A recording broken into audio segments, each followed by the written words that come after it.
What's going on, everybody? Doc and Sloth, Average Gamer Guys, back yet again, talking some more Halo. So for this episode today, we're going to be talking about this past Thursday's community update. We got a little bit more details for the Awakening the Nightmare expansion coming out, as well as some additional details for the remainder of the DLC coming out over the next couple months for the season pass. So we're going to talk through that. We're just going to be playing, hanging out, relaxing, playing a little bit of Blitz Firefight. And throughout, we'll try to give our details up front and probably sprinkle our opinion in as we always do over the course of the next few minutes. So first of all, thanks for hanging out with us. Hopefully this is informative for you. We do enjoy making these videos and want to keep you up to date on everything coming out, at least Halo Wars related. So jumping right into it. Community update usually comes out about every Thursday night. And they talked a few essentially reactions to E3, which Sloth, I'll let you kind of take it from here because you had a pretty good point that you made.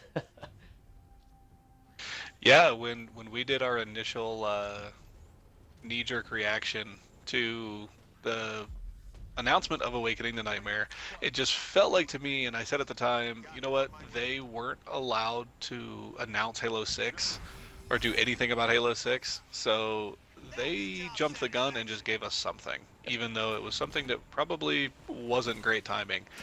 Grim Brother 1 actually wrote this last community update, and he's the one that was actually really active on the Halo forums on subreddit, or on the subreddit, pardon me.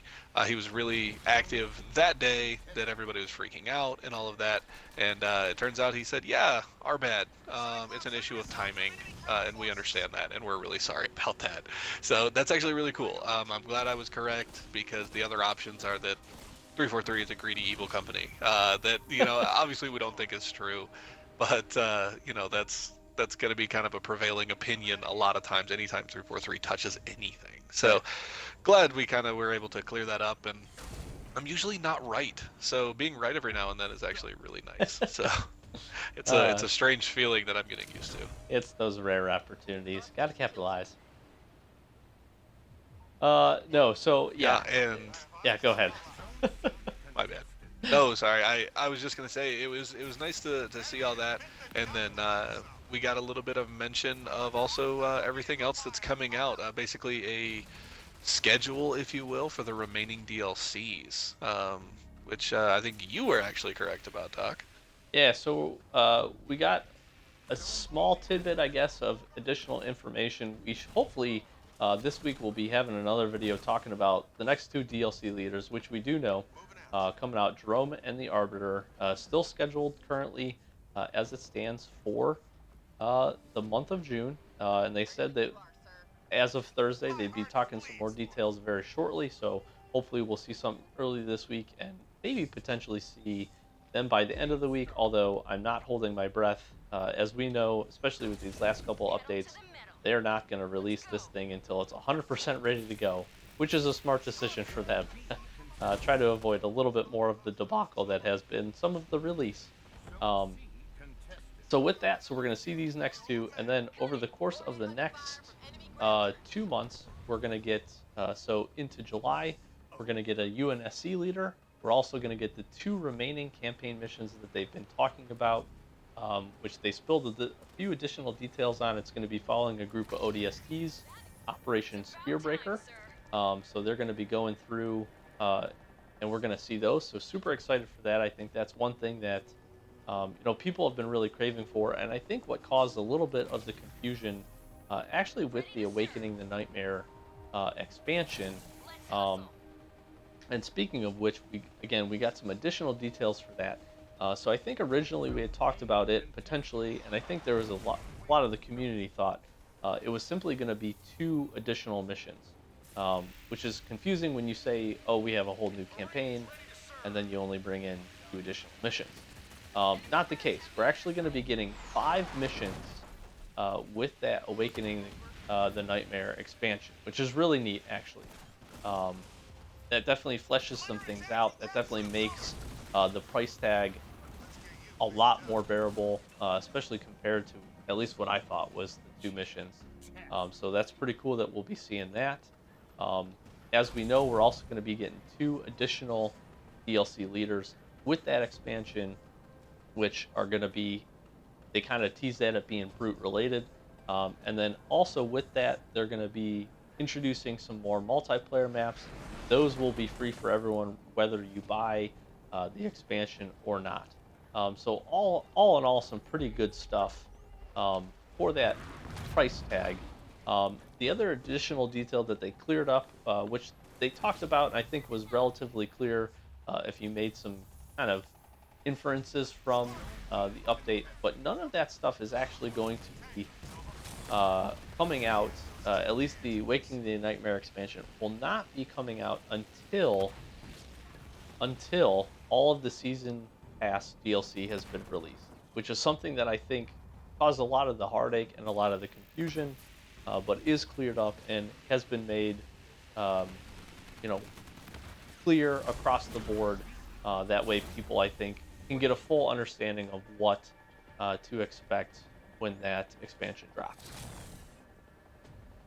Yeah, and I think as far as the campaign missions go, I know I personally was confused. I thought we were getting an additional 2, and it turns out the 2 that are mentioned are only the 2 that are from the season pass. So having 2 from the season pass and then having 5 from Awakening the Nightmare, I think you're right there. I think that does kind of cushion the blow. I do want to apologize because I spoke incorrectly. I with a lot of other people were really confused. But I did want to take accountability for that and let you guys know that that's not what we want to do. We don't want to keep putting misinformation out there, so we did want to go ahead and set that straight. But you're right, that does make me feel better about spending that extra money on that. Yeah, I think the other thing too, like we talked about, like kind of like Halo 5 did, the fact that the season pass will be done, all of that information and all that content will be out, and then this is coming after that. Although people will still not like it, I'm still not happy about it. I think again they could find kind of a middle road and give season pass holders a discount, blah blah blah. I do think it's a better way to do it than to drop the expansion in the middle of the in the middle of it, and then expect people to still pick it up.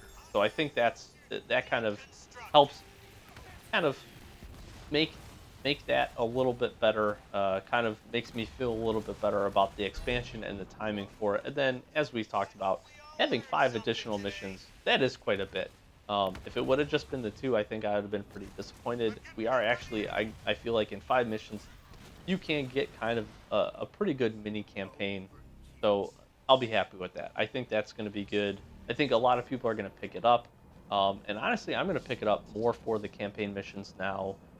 And obviously, we're getting the new firefight mode as well, fighting the flood, which we can't forget about. So, all in all, I think the price tag on it is actually more reasonable now that we have a lot of the full details confirmed and we know what we're getting. And personally, I'm going to be getting it for the Terminus firefight mode. Yeah.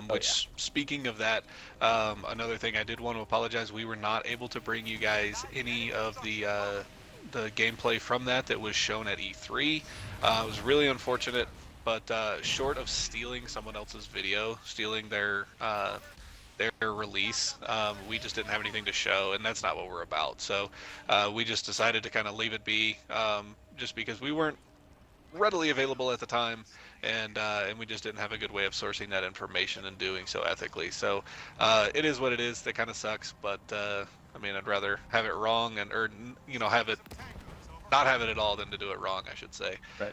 So I do apologize for that. There was apparently a lot of stuff that was actually teased from those leaders as well that we weren't able to get our hands on. But soon, we will have all of that very soon. But Terminus Firefight looks amazing. Looks super, super fun.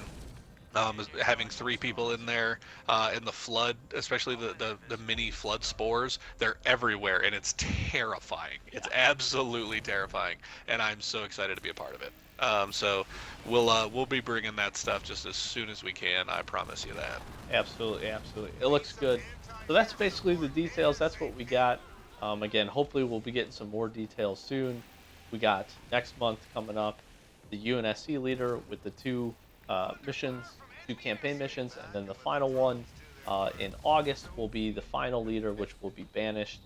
So a pretty good overall balance coming out of DLC releases, and then in the fall, still 2017, which I expect is going to probably be September, we will get the Awakening the Nightmare expansion. So that really wraps it up. Again, we just wanted to hang out, have some fun, play a little bit of Firefight, as well as just kind of talk through the rest of the details. I think you guys can kind of understand, and it was actually really cool and interesting to hear all of the feedback from you guys as far as the DLC, or as far as the Awakening the Nightmare expansion. And it was, I'll be honest, it was pretty even on both sides. People are obviously a little upset, especially season pass holders, as well as we can understand a little upset that they're making us pay for something else. But there were also a lot of people on the other side that said, hey, for the amount of money it's going to be and what you're getting, especially now with what we know, a lot of people honestly weren't too upset with it. So it's kind of cool. Again, that's one of the reasons me and Sloth really wanted to do this channel and to get this going, is because we want to chat with you guys and get to hear your opinions and kind of have that discussion, which we absolutely did with the video for all the details. So thank you guys so very much. We really do appreciate it. We appreciate all the support for the channel. Hopefully this was informative for you. As always, we'll link down in the description the actual forum post so you can read all about it. And it's actually pretty good. So it talks a lot about the Halo Championship Series and all that stuff too. So you can catch up on all your Halo news right there. But yeah, Sloth, anything else for the group? I think that's it, guys. We really do appreciate you being around, watching, clicking like, telling your friends, telling your mom, all that stuff about us. We do appreciate that. No, but I mean, you're exactly right though. We started it. We started the channel because we wanted to be a little bit more plugged in, have a little bit more conversation, and be able to get more information out there than just kind of posting on some forums and stuff. So we really do appreciate you guys taking part in that, because us talking to thin air doesn't do that. You guys are the one that make that happen. So we appreciate it. And as much as we like each other, sometimes we don't want to just talk to each other. So you guys help 98% of the time, actually. It's a lot more than you guys think. No, but seriously, so I've been Doc, I've been Sloth, for the Average Gamer guys. Again, thank you so very much for watching. Stay tuned. As soon as we get into details and any gameplay or anything else like that for the leaders coming, hopefully here in the next week or so, we will definitely be covering that. So stay tuned to the channel. Plus, we got a lot of other stuff coming up, covering a lot of different games as well. So stay tuned for that. And yeah, that'll wrap it up. So we'll check you in the next one. Thanks for watching.